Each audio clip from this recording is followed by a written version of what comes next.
Bonjour, chères femmes, chères mamans, peut-être chers papas, j'espère bien revitalisés par ce printemps qui s'est enfin installé ici avec de belles journées chaudes et ensoleillées.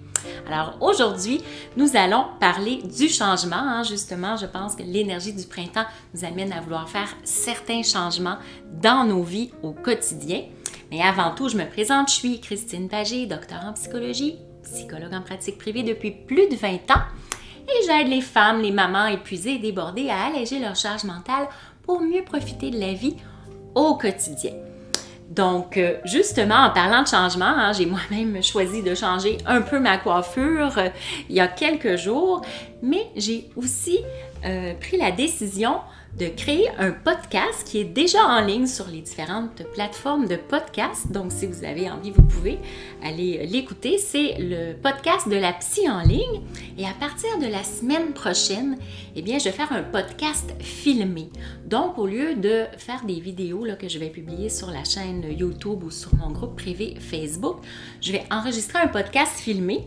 Alors, ça va être possible pour vous soit d'écouter le podcast en audio ou de visionner le vidéo sur la chaîne YouTube. Mais ça va quand même amener quelques petites modifications dans ma façon de fonctionner. Maintenant, revenons au changement. Le changement, mais ça peut être une expérience qui est à la fois excitante et effrayante. Donc, lorsque vous êtes confronté à des changements dans votre vie, ça peut être difficile de savoir comment y faire face. Alors, dans cet épisode, nous allons explorer les facteurs psychologiques qui influencent notre capacité à adopter le changement et à apprécier la nouveauté. Un premier facteur est que le changement peut provoquer un large éventail d'émotions. Donc, certains changements peuvent vous amener à vous sentir heureux et excité, tandis que d'autres peuvent vous faire sentir anxieux, incertain, insécure. C'est donc important de reconnaître que ces émotions-là sont normales puis que c'est possible d'apprendre à les gérer ou de les gérer, tout simplement. L'un des facteurs clés qui influence votre capacité à adopter le changement, c'est votre tolérance à l'incertitude. Certaines personnes sont plus à l'aise avec l'incertitude que d'autres, bien sûr. Et si vous êtes quelqu'un qui a tendance à vouloir tout planifier à l'avance, bien, le changement peut être particulièrement difficile à gérer pour vous. Cependant, si vous êtes capable de tolérer un certain niveau d'incertitude, vous serez plus en mesure d'accepter les changements qui se produisent dans votre vie. Il y a un autre facteur qui est bien important, c'est votre attitude envers le risque. Il y a certaines personnes qui sont beaucoup plus disposées à prendre des risques que d'autres. Et si vous êtes quelqu'un qui évite le risque à tout prix, vous aurez probablement beaucoup plus de difficultés à accepter les changements qui s'opèrent dans votre vie. Cependant, si vous êtes prêt à prendre des risques, vous serez plus en mesure d'adopter de nouvelles idées et de nouvelles expériences. La façon dont vous percevez le changement, c'est également très important, bien sûr. Si vous voyez le changement comme une menace, vous aurez de la difficulté à l'accepter à ce moment-là, alors que si vous voyez le changement plus comme une opportunité, par exemple, bien, vous allez être bien plus enclin à l'adopter, ce changement-là, dans votre vie. C'est donc important de modifier votre perception du changement, de davantage les voir comme des opportunités que ça peut vous apporter. Puis enfin, c'est important de souligner que le changement, bien, ça peut être extrêmement bénéfique pour votre bien-être, autant bien-être physique que mental. Alors, lorsque vous sortez de votre zone de confort et que vous adoptez de nouvelles idées, de nouvelles expériences, bien, vous êtes en mesure de vous développer, d'évoluer et de vous épanouir. C'est donc vraiment important de vous rappeler que le changement, ça peut être très positif, puis qui peut vous aider surtout à atteindre vos objectifs de vie. Alors, vous avez tous des niveaux différents de tolérance à l'incertitude, d'attitude envers le risque et de perception du changement. Mais en apprenant à gérer vos émotions, puis en adoptant une attitude positive envers le changement, bien, vous allez pouvoir tous apprendre à embrasser la nouveauté et à vous développer en tant qu'individu. Alors, je fais une petite pause avant de vous parler des différentes étapes du changement pour vous inviter à vous abonner, soit à ma chaîne YouTube, vous pourrez aussi vous abonner bien sûr à mon nouveau podcast, le podcast de la psy en ligne, ou vous inscrire à mon groupe privé Facebook, Alléger votre charge mentale.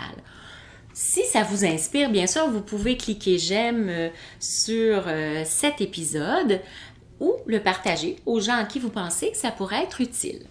Donc, je reviens maintenant aux étapes du changement. Alors, le changement, c'est un modèle de compréhension du processus par lequel les individus, lorsqu'ils essaient de changer un comportement ou une habitude.